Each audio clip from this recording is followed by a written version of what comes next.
Eh bien, vous le savez, l'éducation est un pilier important pour le développement d'une nation. Et comme chaque 7 août, aujourd'hui, c'est la journée internationale de l'éducation. L'accès universel à l'éducation primaire est un des objectifs du millénaire à atteindre pour 2015. Entre-temps, en République démocratique du Congo, ce problème se pose encore avec acuité. Dans les milieux universitaires de Kinshasa, par exemple, le diplôme passe avant la formation, comme nous le dit ce dossier.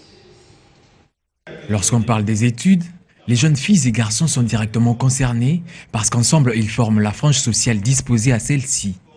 Mais hélas, à Kinshasa, un vice range les jeunes qui sont censés étudier pour préparer l'avenir, mais qui préfèrent plutôt faire chemin court par manque d'ambition. Les jeunes filles qui sont surtout pointées du doigt essaient ici d'évoquer quelques causes à la base de cette destruction des bonnes mœurs. Quand on vient à l'université, c'est avec un objectif précis. Nous sommes venus étudier, on a commencé et là nous sommes à la porte de l'université. Moi je dirais que c'est l'éducation de base parce que quand on a une bonne éducation, dès le bas âge les parents doivent apprendre aux enfants qu'il faut étudier. Et certaines filles, si je peux ajouter, c'est parce que leurs amis quand ils viennent, ils se mettent là au coin, ils parlent, ils sortent après. Les filles préfèrent pour passer des classes parce qu'ils savent que les assistants vont accepter ça. Le problème c'est au niveau du niveau intellectuel. Le niveau a tellement baissé, nous sommes conscients de ça, que ce soit chez les filles comme chez les garçons. Et aussi certains comportements au niveau de l'université. Nous les enseignants ne sommes pas aussi exemptés d'une responsabilité. Pourquoi? Parce que nous, des fois, nous n'encourageons pas cet attrait, cette volonté d'apprendre. Ici, aujourd'hui, les étudiants, c'est des filles et garçons confondus, ont besoin de diplômes, mais pas de la formation. Alors, face à ce problème, qui devient de plus en plus fréquent dans la société congolaise, quelle attitude doivent avoir les jeunes?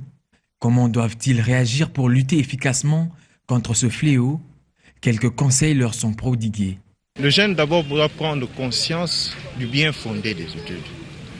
Étudier, c'est apprendre. Et on apprend pour servir. Et dès lors qu'on a ça en conscience, on sait comment s'y prendre et respecter le nombre des études. À l'université, quand on vient à l'université, on a un objectif quand même.